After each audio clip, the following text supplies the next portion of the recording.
Olá, me chamo Fernanda e sou médica legista e trabalho em plantões noturnos há muitos anos. Durante esse tempo, vi coisas que desafiam qualquer explicação lógica. O que vou contar aconteceu comigo em uma madrugada que jamais consegui esquecer. Meu turno começava às 10 da noite e terminava às 6 da manhã. Como de costume, fui até o necrotério para iniciar os trabalhos. Quando cheguei, havia 2 corpos aguardando perícia. O de um rapaz que aparentava ter cerca de 19 anos e o de uma mulher de aproximadamente 25 anos. Meu colega de plantão, Ricardo, precisou ir embora mais cedo porque a esposa dele estava passando mal. Então fiquei sozinha. Comecei a trabalhar normalmente. Eu tinha o costume de não ler as fichas dos corpos antes de concluir a perícia. Primeiro fazia todo o procedimento e só depois consultava a documentação. Examinei os 2 cadáveres, realizei as análises necessárias e continuei meu trabalho sem nada fora do comum. Em determinado momento, levantei para pegar um biscoito e fazer uma pequena pausa. Quando me virei novamente para as maçãs, senti meu coração parar por um instante. O corpo da mulher havia desaparecido. Pisquei várias vezes e esfreguei os olhos. Quando olhei novamente, ela estava lá, exatamente onde deveria estar.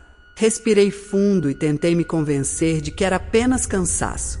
Talvez eu estivesse exausta demais. Voltei ao trabalho. Pouco tempo depois, enquanto terminava os procedimentos, percebi pelo canto dos olhos que a cabeça da mulher havia se movido. Virei imediatamente. Ela estava olhando na minha direção. Meu primeiro pensamento foi que a cabeça pudesse ter escorregado do apoio. Caminhei até a maca, reposicionei-a e tentei ignorar o que tinha visto. Mas foi aí que tudo começou a piorar. Uma onda de frio tomou conta da sala. Não era um frio normal. Era intenso, sobrenatural. Eu conseguia ver o vapor saindo da minha boca. Corri até o ar-condicionado para verificar se estava ligado, mas ele estava desligado. Saí para o corredor procurando alguma explicação, mas não havia ninguém ali. Nenhuma janela aberta. Nada. Quando voltei e fechei a porta de vidro do necrotério, vi algo pelo reflexo. A maca da mulher estava vazia. Dessa vez, quando olhei diretamente para ela, continuava vazia. Meu estômago afundou. Aproximei-me lentamente para verificar se o corpo havia caído no chão, mas não havia nada. Então olhei novamente para o reflexo da porta e vi a mulher. Ela estava em pé atrás de mim. Virei tão rápido que quase caí, mas não havia ninguém ali. Nesse momento comecei a acreditar que estava enlouquecendo. Peguei meu celular e mandei uma mensagem para Ricardo contando o que estava acontecendo. Ele não respondeu. Resolvi sair daquele lugar. Mas quando cheguei à porta, ela estava trancada. Eu tinha certeza absoluta de que não a havia trancado. Meu coração disparou. Então senti uma presença ao meu lado. Quando virei a cabeça, vi a mulher novamente. Só que agora ela não estava parada. Ela caminhava lentamente em minha direção. O tórax estava completamente aberto e os órgãos pareciam escorrer para o chão enquanto ela avançava. Nunca senti um medo tão grande em toda a minha vida. Minhas pernas perderam a força. Caí no chão chorando e gritando. Foi nesse instante que todas as luzes se apagaram. No escuro, comecei a rezar desesperadamente. Implorava para sair dali viva. Não sei quanto tempo passou, mas quando as luzes voltaram, tudo havia desaparecido. A mulher estava novamente sobre a maca, imóvel, como se nada tivesse acontecido. Levantei com dificuldade. Minhas pernas tremiam. Nesse exato momento, a porta se abriu. Era Ricardo. Ele me olhou assustado e perguntou o que tinha acontecido. Eu contei tudo, ainda gaguejando de nervoso. Quando terminei, ele começou a rir. "Você está ficando maluca", disse ele. "Hoje nós só recebemos um corpo." Apontei imediatamente para a maca da mulher. mas ela estava vazia. Não havia ninguém ali. Ricardo me mostrou a documentação daquela noite. Existia apenas uma ficha, a do rapaz. Nenhum registro de uma mulher, nenhuma entrada, nenhum corpo, nada. Eu sabia o que tinha visto.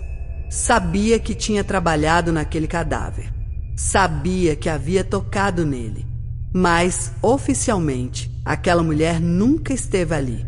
Depois daquela madrugada, nunca mais aceitei ficar sozinha no necrotério.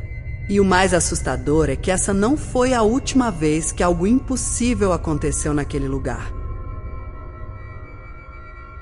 Meu nome é Lucas, tenho 20 anos e moro em Sorocaba, no interior de São Paulo. Sempre gostei de ouvir histórias assustadoras, mas nunca imaginei que uma simples conversa durante uma carona ficaria marcada na minha memória por tantos anos. Tudo aconteceu em agosto de 2016. Naquela época, eu e meus amigos estávamos viciados em Pokémon Go. Passávamos horas andando pela cidade atrás de Pokémons raros, explorando lugares que normalmente nunca visitaríamos. Em uma dessas tardes, depois de passar horas jogando, o pai de uma amiga se ofereceu para nos levar para casa.